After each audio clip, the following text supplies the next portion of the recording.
Hello, I'm John Allure. Before you listen to this episode, a couple of things. These are podcasts from the first season of Who Killed Theresa. They haven't been heard in over 4 years. They're raw. It took me a while to develop a style. A lot of people like them that way, unvarnished. Others commented that it was amateurish. Nonetheless, here they are, unedited. I haven't gone back and listened to them. I haven't cleaned them up. Thanks for listening, and once again, life isn't fair, justice is blind and dysfunctional, and some cops aren't smart and dedicated like on television. This is Who Killed Theresa. Hi, welcome to the show. This is Who Killed Theresa. I'm your host, John Allure. It's a podcast about missing and murdered persons. A show where life isn't fair, justice is blind and dysfunctional, and some cops aren't smart and dedicated like on TV. So you may be wondering, God, John, why a podcast? And believe me, I asked myself the same thing. Does the world need another podcast, let alone a true crime podcast? And let's not fool ourselves. I can call this whatever I want, but it is a true crime podcast. So why? Well, and I don't listen to a lot of these things. I generally, I'll listen to them if I'm on road trips, if I drive up to Canada, and it's a 14-hour drive. I'll say that again. A 14-hour drive. So that's how, I binged with my kids on serial that way. I've listened to Criminal. I love that. I like Jordan Boneparte's The Nighttime Podcast, which is a podcast out of Halifax, Nova Scotia. It's got a simplicity and naivety that I really kind of adore. But beyond that, I'm not aware of too many true crime things, let alone podcasts. I think the only other one I've listened to is My Brother and Me. And that's not because I'm cool and in the know. It's because I have kids and they love Griffin, Justin, and Travis McElroy. So that's really it. But I thought, I came to the stunning realization that although I have written all this down in triplicate over the past, 15 years on my website, there is a strata of the population that does not like to read. It kind of hit me one day. Why say it all when you've written it all? Well, John, there are some people who like to just turn on a podcast and have it playing in the background while they do something else. So I thought, hey, there's an idea. Let's try that. Maybe something will come of it. This won't always be me blabbing. I think for the first few, we're going to do it that way. We're going to start really, really simple. But then I will, I'll open it up to other voices as I flex my muscle with this thing and kind of learn some tricks. It will grow as I grow. And then, of course, the other thing is, if you like binging on these things, I don't think you're going to have to worry. There's lots to talk about. This is one case that flowers out and touches many, up to 20 cases. By way of comparison, if you think of the guys who do the Maura Murray podcast, that is one case about a missing person in New Hampshire who has never been solved, and yet they've managed to string that out for, I think it's going on 5 years now.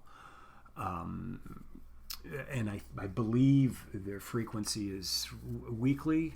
That might be a little generous, it might be monthly, but they have lots to talk about, and they have lots of people who follow that case. So I see this very, very similar. We won't always talk about my sister's murder and Quebec crime. We'll take a break occasionally. because it will start to give me a headache, and I'm sure it'll give you a headache. We'll talk about other things. I have some ideas. Not going to talk about them right now, but I thought it would be a good idea. Yes, on the last podcast I did, the first one, I kind of set the groundwork for the case. Might be a good idea now to go back and kind of give people who are coming in now just a short introduction about what we're talking about here. So here it goes. This is from the Wikipedia page on the death of Theresa Lohr. I can do this because I wrote it. So there's, it's my stuff. Wikipedia. Don't get all in a panic. So here it is. Death of Theresa Lohr. Theresa Lohr was a 19-year-old college student who disappeared on Friday, November 3rd, in 1978 from Champlain College, Lennoxville, in the eastern townships of Quebec, Canada. 5 months later, on April 13th, 1979, her body was discovered in a small body of water approximately 1 kilometer from her dormitory residence in Compton, Quebec. Upon her disappearance, police initially suggested she was a runaway. When her body was discovered, police then suggested she was the possible victim of a drug overdose, perhaps with the assistance of fellow college students. In the summer of 2002, the family of Theresa Lohr enlisted the support of an investigative reporter and friend, Patricia Pearson, who produced a series of articles for Canada's National Post newspaper that presented compelling evidence that Theresa Lohr was the victim of murder and that her death was possibly linked to 2 other unsolved local cases. The death of 10-year-old Manon Dubé in March 1978 and the murder of Louise Cameron in 1977. The theory was supported by geographic profiler and then FBI consultant Kim Rosmo, who suggested a serial sexual predator may have been operating in the Quebec region in the late 1970s, and advised police to investigate the 3 deaths as a series of murders. Rosmo had gained notoriety when, in 1998, he suggested that Vancouver police create a serial killer task force to investigate the multiple cases of missing women from Vancouver's downtown East Side. Robert Pickton was eventually arrested and found guilty of 6 of the murders, though he was accused of and implicated in an additional 26 murders of Vancouver missing women. The deaths of Theresa Lohr, Manon Dubé, and Louise Cameron remain unsolved cold cases.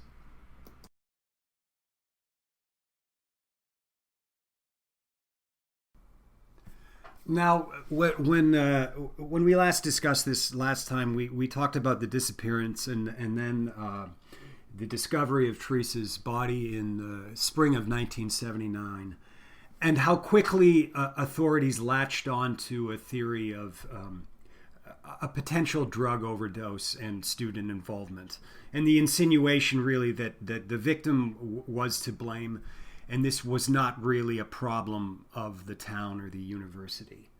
And how quickly my father, frankly, bought into that theory. And I think part of the reason for that was he were unfamiliar with the area.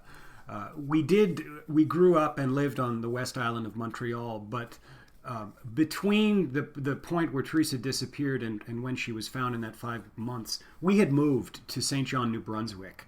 So we were not familiar with the eastern townships. If I'm to guess, I think the reason that my brother and sister ended up at Champlain College is when my brother and I were teenagers, we attended in the summers the Howie Meeker Hockey School. And any Canadian right now, when they're hearing that of a certain age, is smiling.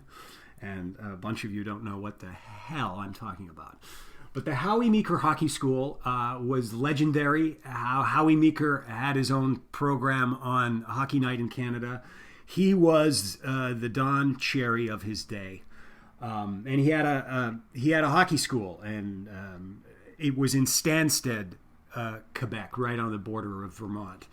And to get to Stansted, you would need to drive out of Montreal into the eastern townships, and you'd have to drive past Lake Memphremagog because that lake extends right down into the United States. So you can't be on the east side of it or the west side of it. You have to drive past to the east.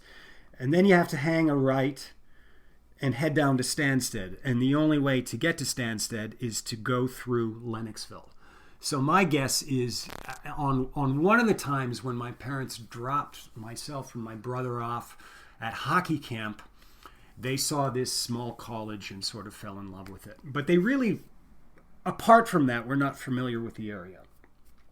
And the authorities tried to sell my parents and everyone in the community on the idea that it must have been a drug overdose because nothing like this had ever happened in that community ever before. It was so foreign and so unconscionable that such a thing could happen because there was no past history of it.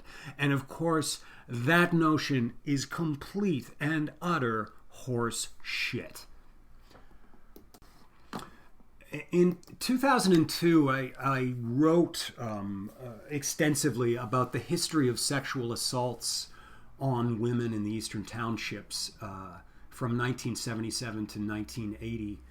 I haven't looked at it, but I was just looking over it. I was going to summarize it for you, but it's actually pretty good. So I think what I'm going to do is I'm just going to read it to you, and you can make of it what you will. One of the first people to contact me was a woman named Carolyn Rowell. Rowell had been a writer with the Bishop's College paper, The Campus, in 1978.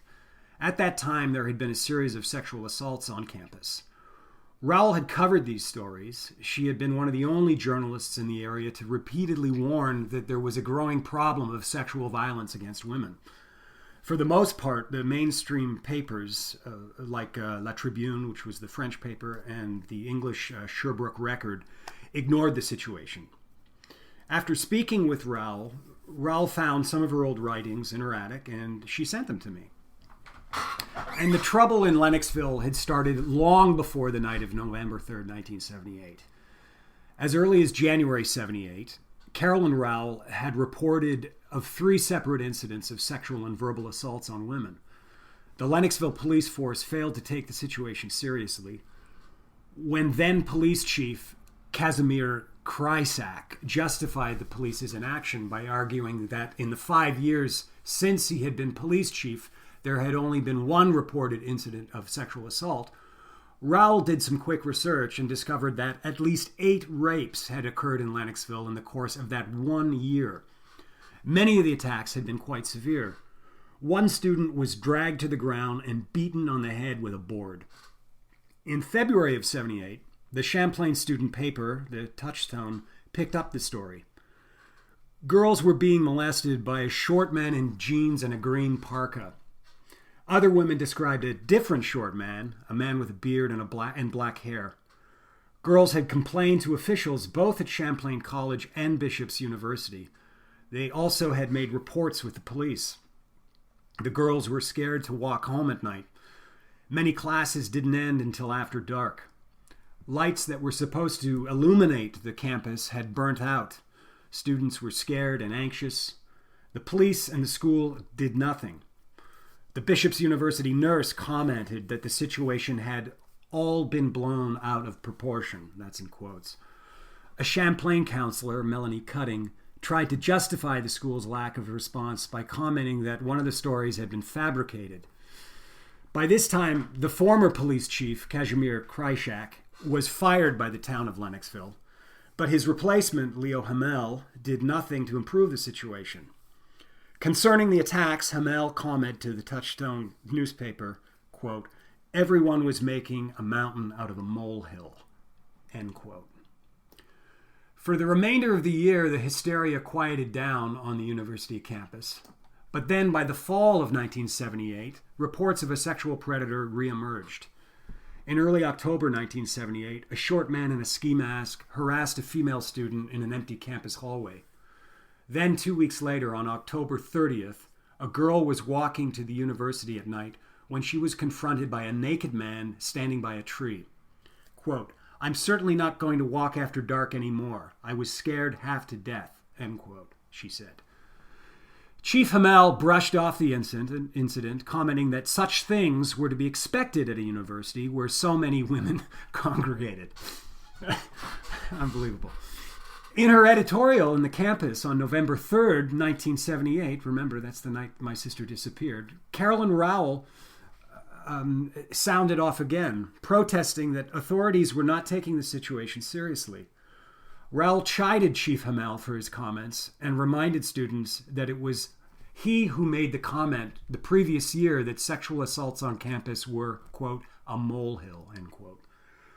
Rowell further complained that the campus lighting that had been broken the previous winter still had not been fixed. The campus was neither safe nor secure, and women were being forced to walk about late at night in the dark. I'm going to stop here and just note, there was an article last month in the local township's paper still complaining. This is 38 years later, still complaining about the lack of lighting from Champlain College into the town of Lennoxville, and that students 38 years later were still complaining about safety concerns regarding lighting. In addition to the articles she kept from her years at Bishop's University, Carolyn Rowell also remembered the names of some women who had suffered attacks. One woman, Rowell recalled, was attacked while jogging by a man who tried to force her into his car. Another girl had suffered a large gash to her head when she jumped from a moving car driven by a would-be attacker.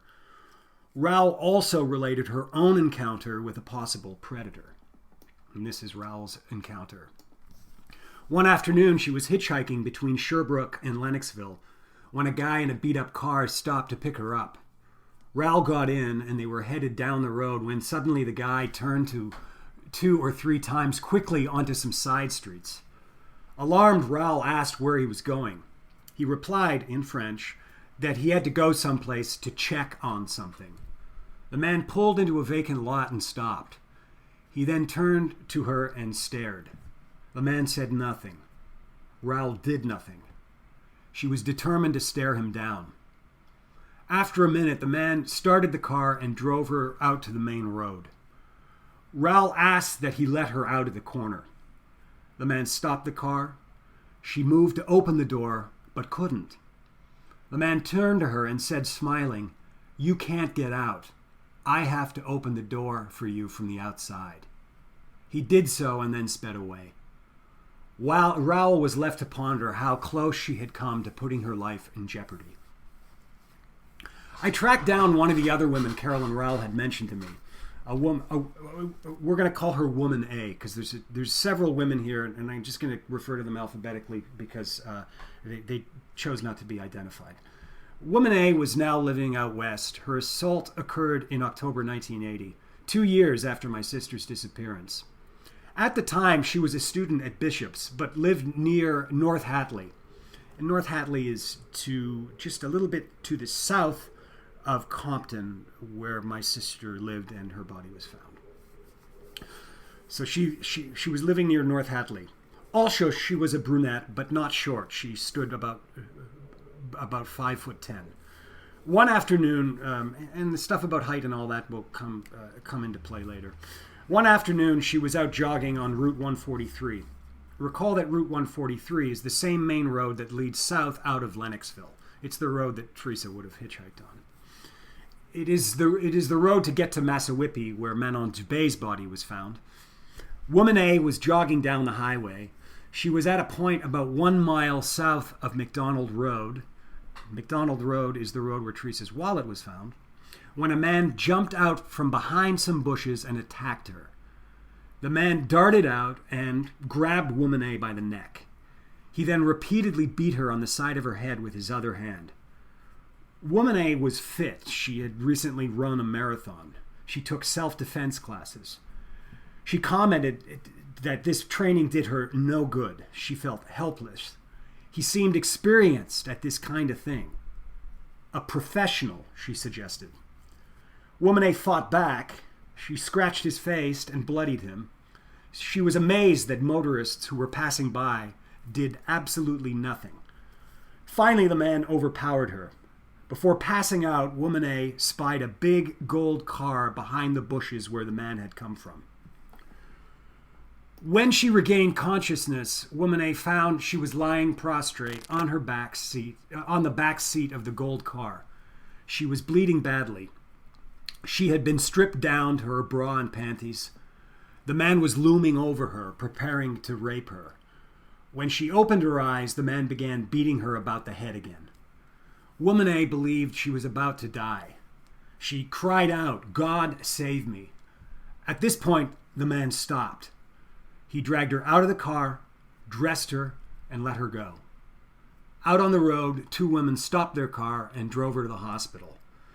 Doctors later stated that it was a miracle she was still alive. She had been so badly beaten. Woman A eventually recovered from her injuries. When she got better, she was determined to track down her attacker. She created a composite drawing of the man.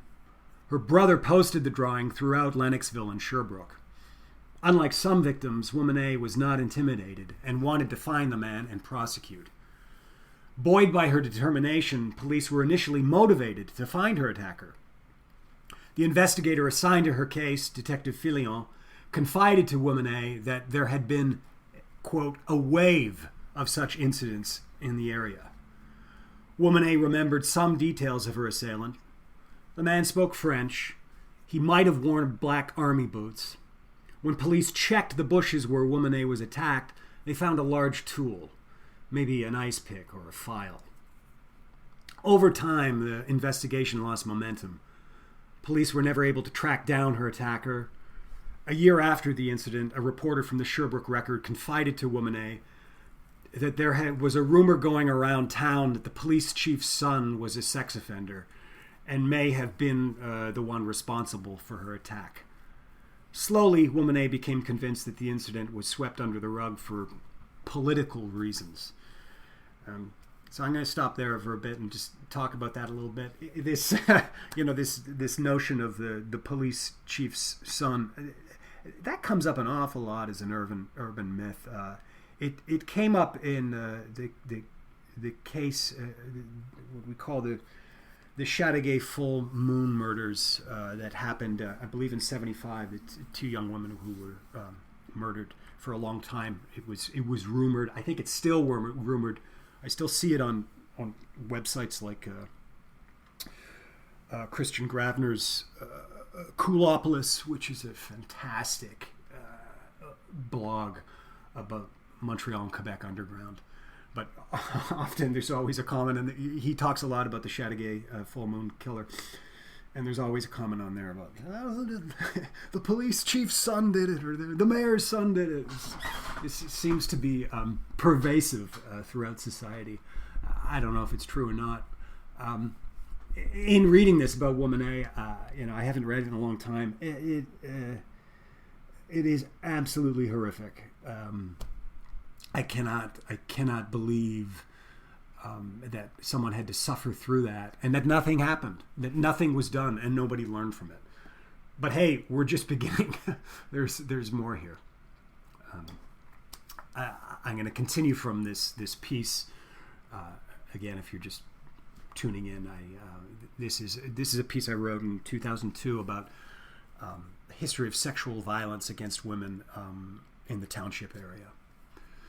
Woman A had read our story in the National Post. It's the story that Patricia Pearson had written. She remarked, "The way you described the encounter with the girl in the apple orchard, that's it. That's how this guy had attacked her."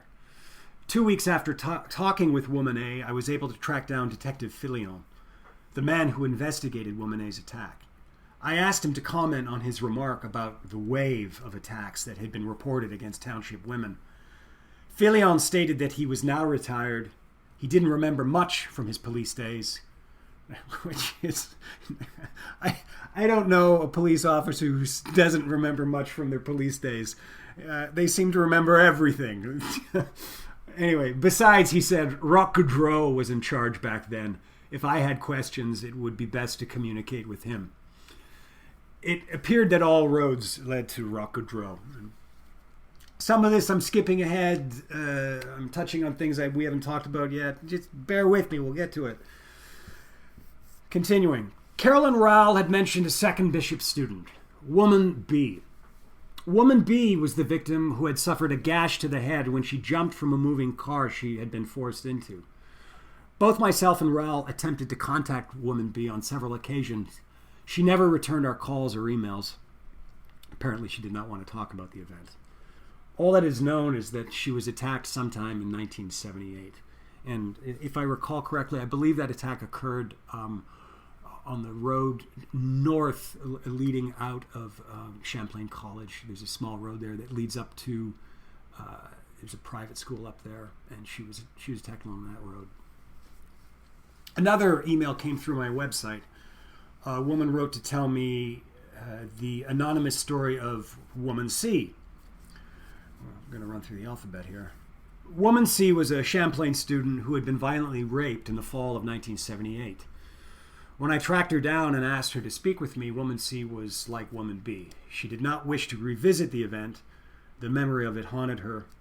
When I told her who I was and what I was doing, she then agreed to talk to me. In the fall of 1978, Woman C was a first-year student at Champlain. She was living in off-campus housing on Chemin Belle Horizon, just up the street from Champlain Bishop's campus and the Lion Pub. Belle Horizon would have been at that corner I talked about in the last episode, right, where students would have hitchhiked from there. Crosshairs of the Lion Pub and Belle Horizon. One day her roommate brought home a young man she had picked up in a bar.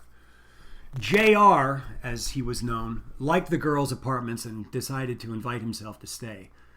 JR turned out to be a brutal, violent man. For 3 weeks, he virtually held Woman C hostage. He began to rape her at will. Woman C went to the police. She told them what was happening. The police explained that if she pressed charges, JR would be placed in jail. But there was still a possibility that he would be out on bail. Other than this, the police said there was little they could do. In fear that if she prosecuted, JR might return and inflict far worse treatment, Woman C did nothing. There was the police's way or my way, and my way was the alive way, she said. Defeated, Woman C went home and the rapes continued. One day, JR brought home a revolver and raped her at gunpoint. Later, JR confided to her that the gun had been used in a local murder. He said that he had to get rid of it. JR forced her to accompany him to the Sherbrooke prison where he conferred with a prisoner about the gun. The prisoner advised JR to dump the gun in the river. To the best of Woman C's knowledge, that's exactly what JR did. After 3 weeks, JR lost interest in Woman C. He stopped coming around the Belle Horizon apartment. Woman C said to me that she had lived in fear all her life, wondering whatever became of JR. She knew his real name, and she knew this because one day she dared to rifle through his wallet and saw his driver's license. JR stood for Junior. Woman C said she wanted to help because she knew that other women had suffered. Maybe her coming forward could make a positive change. So, stop there a little bit. I don't think I'm not talking about this to have people chase down these leads or suspects. That's not the point. This is beyond cold. We're not going to track down JR and see if he really did it. That's not the point here. The point is the history of sexual violence in the area. And I seriously doubt JR had anything to do with my sister's murder. Again, that's not the point. The point is to say that this area was unaccustomed to this level of sexual violence is, again, absurd because there were so many doing it. So many. And frankly, when JR says that the gun was used in a murder, I think I know which murder he's talking about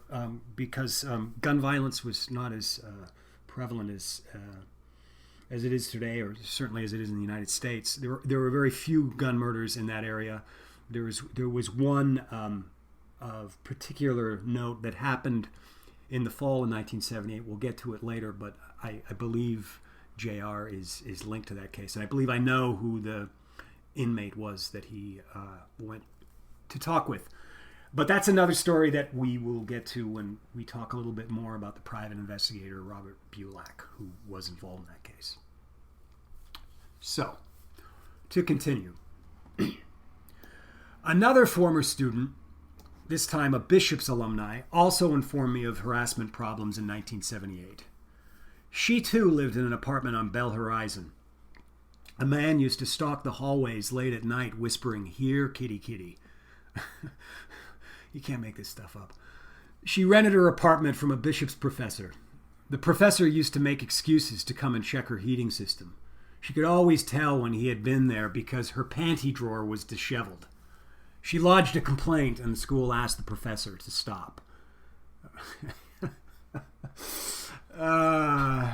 gotta laugh or you'll cry. More emails. A woman D, wrote about an incident that happened to her in August of 1980. Woman D was followed to a Case Populaire at the corner of Union and Belvedere. The same Case Populaire is a bank, by the way. The same Case Populaire where Manon Dubé had been playing when she disappeared on the night of January 27, 1978. The man ran after Woman D. In French, he offered her a lift. Woman D stated that she was not interested and moved on. Later, the man cut her off in his car.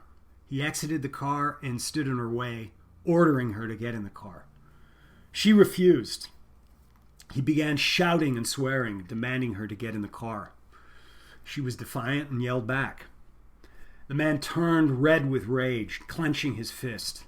She thought he looked like he was about to punch her. A crowd gathered. Seeing the people, the man backed down. As he drove away, Woman D noticed a baby seat in the back of his car. 7 years later, Woman D's sister-in-law had a similar encounter with what she believed was the same man. Again, the man was French. He had a baby seat in the back of his car. This time, the sister-in-law took down the license plate number. She kept that number on a piece of paper in a drawer for over 15 years. And finally, there's the story of Woman E. Woman E's brother contacted me after reading the story in the National Post. In the summer of 1977, months after Louise Cameron had died, Woman E stood hitchhiking at the corner of Portland and Jacques Cartier. The location was 1 block north of the corner where Cameron was last seen by the convenience store owner. It was the middle of the day, 12 noon, when a car stopped to pick her up. The man driving was short and French. He said he was an electrician. Before taking Woman E to her destination, the Carrefour shopping mall, he explained he needed to stop somewhere to do something. The man headed off course toward the north edge of town. On Beckett Street, he pulled in beside a small electrical house and stopped. The man got out of his car and said he needed to retrieve something from the trunk. Confused and apprehensive, Woman E remained seated and lit a cigarette. She could hear him in the trunk, rummaging through what sounded like a toolbox. Suddenly, he came at her through the driver's door, brandishing a very large screwdriver. Panicked, Woman E stuck the cigarette in his face and kicked him in the groin. She jumped over him, ran out to the street, and flagged down a passing milk truck. Woman E reported the incident to the police and gave a detailed statement. She referred to her attacker then and now as military stupid. He looked like he might have served in the army. She stated that the incident related in the National Post about the woman chased on McDonald Road through the apple orchard sounded like the same man that attacked her.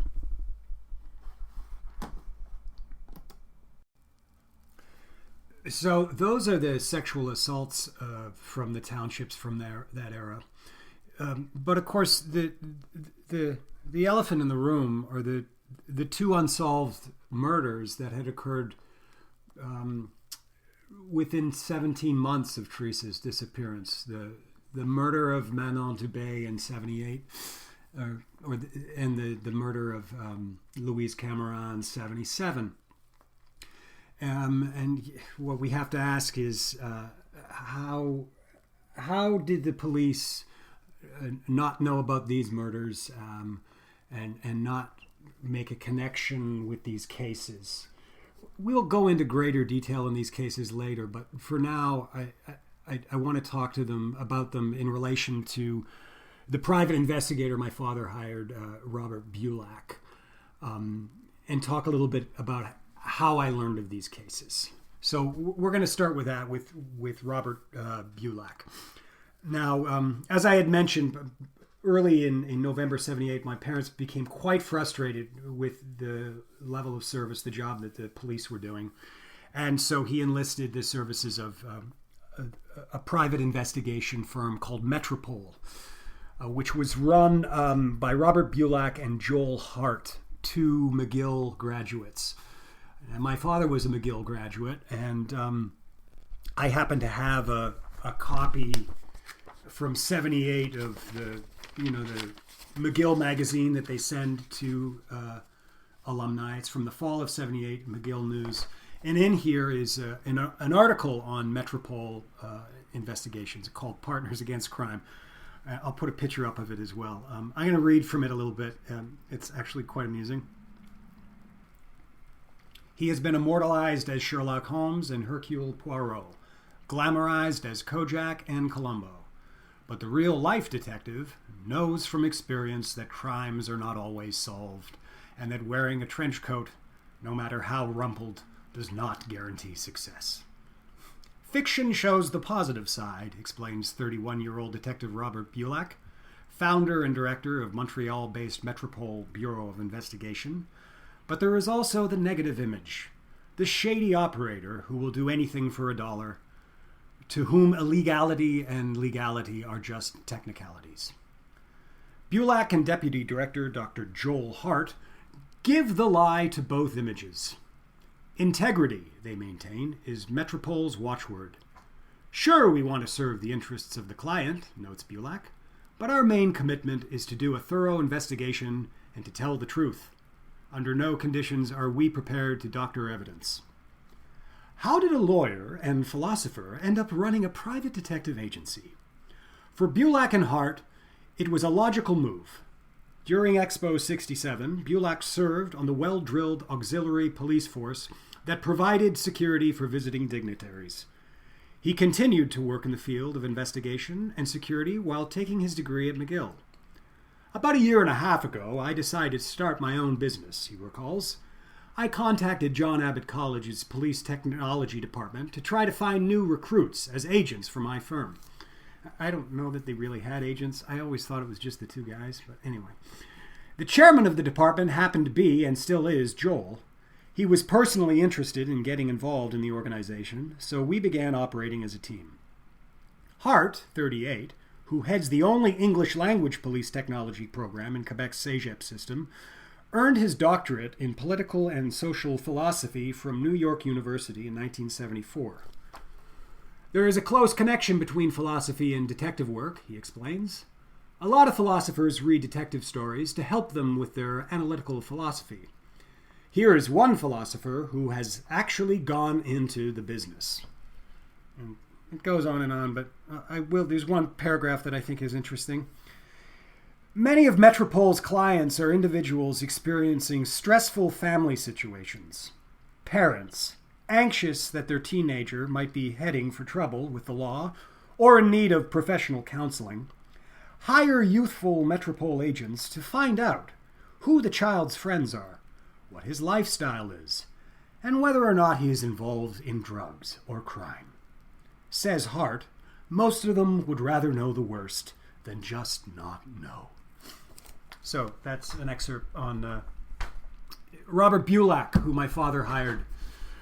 Bulak was an imposing figure. He stood 6'5", and carried around a nickel-plated gun, revolver in a holster. And he, unknown to my father, he had a history with the Sherbrooke police. Prior to getting involved in Theresa's case, he was involved in a case where what had happened, and I alluded this earlier to JR, there was an incident in just south of Lennoxville where two police informants, a woman and a man, were taken out into a field and shot execution style through the head. Arrests were made. Two young locals were arrested and convicted and sentenced to a 25-year sentence for those murders. Some believe that they were falsely convicted, and Bulak was brought in to represent their interests.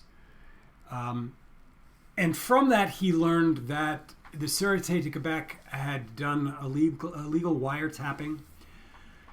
They had beaten a confession out of one of the young men. They had beat him so hard on the side of his head with a phone book that he lost his hearing in that ear. And so that was Bulak representing that side of the case. On the other side of the case, the prosecution of these two young men, the lead investigator was Roch Goudreau, the Sûreté de Québec detective who eventually led up the investigation into Theresa's body being discovered.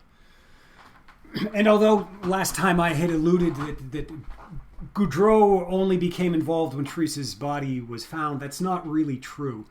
Although Leo Hamel, at the point of disappearance, was in fact in charge, Goudreau was always lurking in the periphery. Goudreau's the one who famously had said to my father in the winter of '78, when my father had, in frustration, said, "What's to be done?" Goudreau responded, "Well, there's nothing to do but wait for the snow to melt, and then we'll find the body." Which my father remarked that when Goudreau made that comment to him, it was like a bullet going through his head. He couldn't believe the insensitivity of the remark. So, unbeknownst to my father, there was this history between Bulak and Goudreau, and a history of conflict. So you can imagine how that would have played out when Bulak showed up a month later after representing these two guys that Goudreau was trying to convict, and was in the middle of this missing persons case. Undoubtedly, it led to conflict. It led to friction, poor communication, and frustration, and ultimately bad investigation. So, a little background on how did I discover that there were these other cases, Manon Dubé and Louise Camera. Well, it was easy because they were right in the French newspapers. And you might say, well, then, why didn't everybody talk about it? Why didn't everybody know about it? I can't answer for the police. I can answer for my parents. It's very, very simple. I mean, in conjunction with the fact that they were physically separated from Quebec, that they were living in New Brunswick at the time, my parents didn't speak French. They had a very rudimentary knowledge of French. So they wouldn't be reading the French newspapers. They had no reason to. In fact, when my father eventually got Theresa's autopsy report, he had to pay $100 to a local translator to get it translated into English, because it didn't mean anything to him. I, on the other hand, I was raised Anglophone, but I'm a product of the late 70s in Quebec, whereby when the Parti Québécois came into power, I was forced to attend school in French, which was really good for me. So my French was better, but not great. I had been living in the States at that point for approximately 15 years. So when I arrived in Sherbrooke in March of 2002, I arrived with a Larousse dictionary in hand. Met with the police, who gave me a file box of things, and when I was poring over that, I was literally working word for word, because many things I didn't know. And now over time, that improved. I began to learn, the words of crime. I certainly knew, what rape and murder and sexual assault were in French. All the buzzwords from the case I picked up really quickly. Wallet, scarf, underwear, earrings, naked, murder. All of these things were the buzzwords that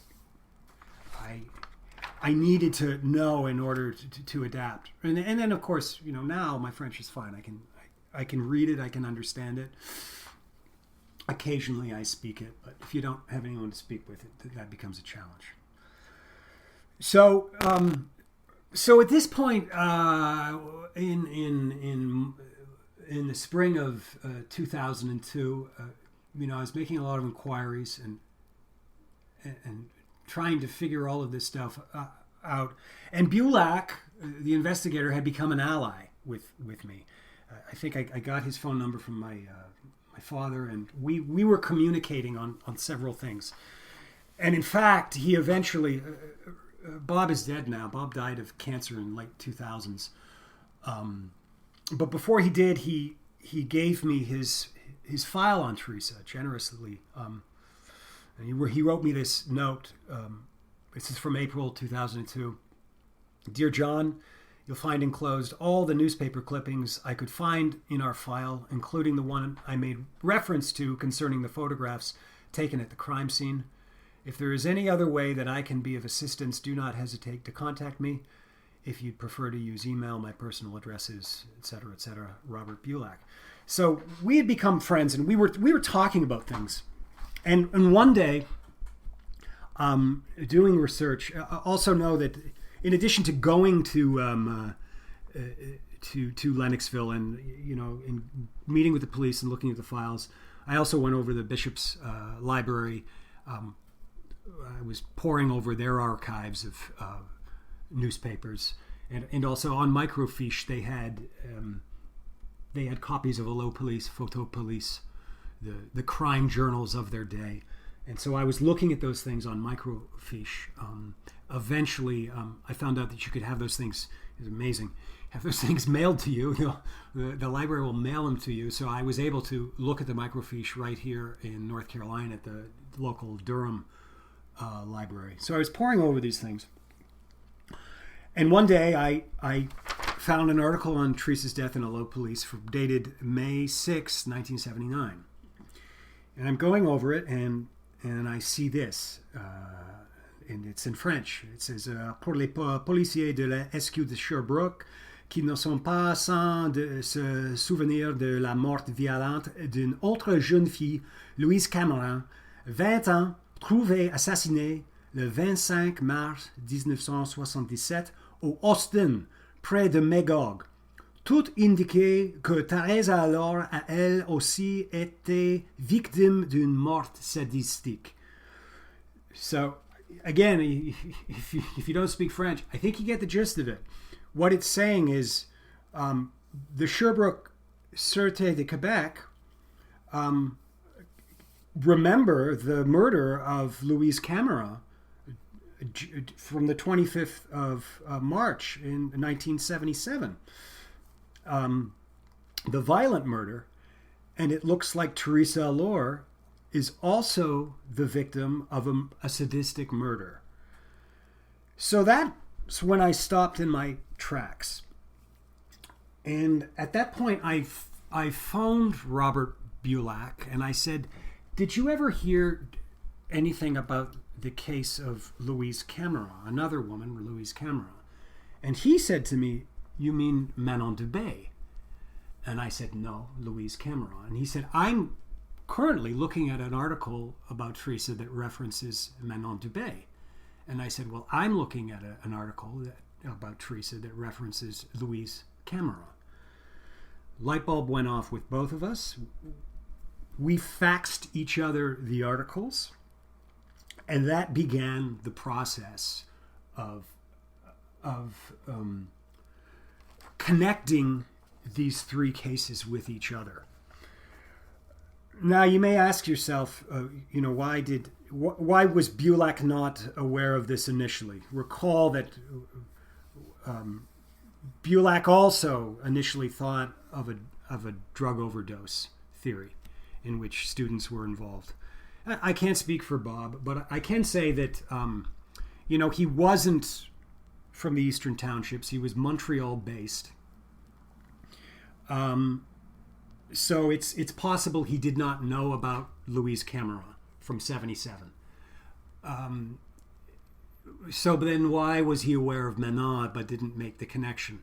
And I can only guess that if that's the case, he didn't make the connection for the same reason that a lot of people don't make that connection. She was a 10-year-old girl. Theresa was 19. Louise was in her early 20s. For a lot of people, that basic element excludes the connection between the two. And so that's my idea of why he did not make any connection between them. So that's the landscape in which the case of Theresa Allure kind of fell into in the Eastern Townships in Quebec in 1978-79. And far from what everyone was saying, that nothing like this had ever happened. It clearly had, and all parties were aware of it. You had a chief of police, Leo Hamel, who thought that sexual assault was making a mountain out of a molehill. He was in way over his head. Prior to coming to Lennoxville, he was a security guard at Vanier College. He did not have the experience for this kind of thing. In addition, you had Roch Goudreau, the lead investigator of the Sûreté de Quebec. Now, Roch was the lead investigator on the Manon Dubé case and on the Louise Camera case. So he clearly had knowledge of these things. And both, it's hard to imagine that when the matter of the clothing appeared in the woods off Chemin Guillère, they clearly would have known the implications of clothing in that location. That Louise Camera body had been found there 17 months prior. On top of this, so these were the law enforcement officers who my parents interacted with. But what we're forgetting is the college's involvement in this affair. And so their main interface with the college was through the campus director, a fellow named Bill Madsen. Madsen was the one who was chiefly trying to convince my parents that Theresa she had either run away, she had either gone to Florida to visit friends, she had gone to Calgary to visit her boyfriend, she had gone to Montreal back to her apartment, or she was grieving somewhere because she was actually secretly pregnant. She was grieving somewhere because she, as he put it, had, and I quote, lesbian tendencies. And so she might have gone somewhere where people, and I quote, people like that go. Madsen's background, Madsen worked counterintelligence for the U.S. Army in Korea. Madsen was all about subterfuge and hiding things. Clearly, what they wanted is they wanted this problem as far away from them as possible. That's what they wanted. And this goes to the nature of town and gown politics, campus relations, but it's more emphasized in a cégep system. The cégep system, if you don't know, it's kind of like pre-college. After graduating from high school in Quebec, it's only unique for Quebec. And don't ask me what cégep stands for. It's an acronym for something. It starts with college, but I don't know what it is, and I don't care. But anyway, it's pre-college. After you finish high school, you do 2 months preparing you for college or university, and then you decide what direction you want to go. Do you want to go to college? Do you want to go to university? Do you want to go to a trade or vocational school? So that's what Champlain College was. It was preparation for college. And typically you only had 2 years there. So you can see it was a revolving door of a problem. People in position of authority must have been very aware of the fact that if they just waited this problem out, it would go away. If you just wait 2 years, anyone with an institutional knowledge that is a student is going to be gone. And I think that was certainly a systemic problem with the culture in that area at that time. I think people like Bill Madsen knew this and exploited it. And certainly I think, Leo Hamel would have been sensitive to it as well. Hamel had 2 daughters who were at the time attending Champlain College. So he was there was a bit of a conflict of interest there. He didn't want to dig too deeply. Certainly with his children would be subject to exposure if he in turn exposed the college too much. And then of course, into the mix you throw this guy, this investigator, Robert Bulak, to stir the pot, who the police in the area loathe. They can't stand him, nor can he stand, them. Bob once commented to me, I was talking to Bob Bulak and telling him, I said, my dad mentioned that you had a meeting with him and Roch Goudreau at the Hilton Airport in Montreal one time. And he immediately said to me, with Rocky? I said, yeah. And he said, that never happened. And I said, what do you mean it never happened? He said, if Rocky walked in the door, I would have walked out the back door. They hated each other that much. So you can imagine Bob coming in and stirring the pot. He's without invitation, he's showing up on campus. He's interviewing staff and students. And he's digging around. That must have been quite a threat to the community to have an outsider with a revolver on his side, 6'5", coming in and meddling in their business. So that kind of paints the picture for you of the landscape of crime in the Eastern Townships in that era. A couple other things I think that are worth noting. Bob Bulak once commented to me that that area, crime in Quebec in the 70s was like the Wild Wild West. You never quite knew who was wearing the white or the black hat. Through the years, I've had the great fortune of having some retired officers and investigators befriend me from the Quebec, from the Sûreté de Quebec, and also from the Lennoxville force, who've confided me in a number of things, and here's some of the things they noted that I think inform things a little bit. To begin with, one officer mentioned to me that Leo Hamel, who was the chief of police for Lennoxville and headed up the missing persons investigation, this officer characterized him as a paranoid maniac, in his words. he wiretapped and bugged the offices of all of his officers. He kept he kept grenades in the trunk of his car.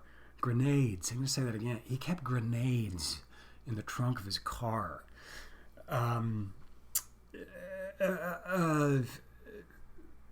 Other things. The police chief before him, Kazimierz Kazak, or however you pronounce his name, was this Polish guy. Apparently, he was a bare knuckle fighter. Just like Fight Club. He'd I don't know, meet on Friday nights and beat the crap out of people, without gloves or anything like that. The Lennoxville force in the late 70s went on strike. For a period, they had no police force because they actually walked out. And then there was a couple of officers who were kind of like rogues, renegades, who, were characterized for me that they would carry concealed guns or, like extra guns, disposable guns, revolvers I'm talking about, and knives and boots and things like that, would not wear the uniform, and one incident that was related to me was one time these two officers were chasing a car that was speeding in Lennoxville. And I should mention this, we keep talking about Lennoxville and Champlain and Compton in the eastern townships, Sherbrooke. How do we equate that? It's like the size of, I don't know, like where I live, Chapel Hill, Durham, well under 300,000 people. Very small community. And so anyway, these officers are chasing somebody for speeding, and it's just kids in a car. And at one point, the car veers off the road and goes out of control and stops. The kids in the car stop, and they get out of the car, and the officer exits the car with a shotgun and cocks it in the middle of the road, and the kid puts up his hands and goes like, whoa, whoa, whoa, whoa, je suis François, je suis le fils de Maurice. He's like, hey, I'm just, I'm a kid. I'm just a local. And here's a police officer cocking a shotgun. That kind of characterizes, the atmosphere at that time. That things were wide open, and it was crazy, and in many ways, some people who are listening who are experienced, it remains crazy in Quebec. We know this. So the only other thing I'll say in conclusion is, I talk a lot about geography here, and geography is very important to me. I have a whole series of maps on my website. If you're interested in that kind of thing, if you kind of want to get your geographic coordinates and bearings, I'll post them here on this podcast. You can go in and take a look, because there is a lot of information that talks about distance and relations to different places, and it becomes increasingly important. And in fact, geography is everything to me. Time and place are with these investigations really the only thing we really have to go on, lacking confessions and testimonials. So that's it for now. That's all I'll say. If you like this, please, I don't know, repost it or whatever, share it on SoundCloud.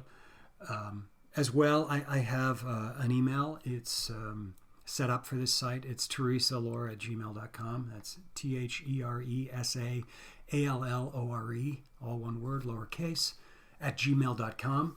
You can write to me there with your questions, your comments, your suggestions. I'd be happy to entertain those.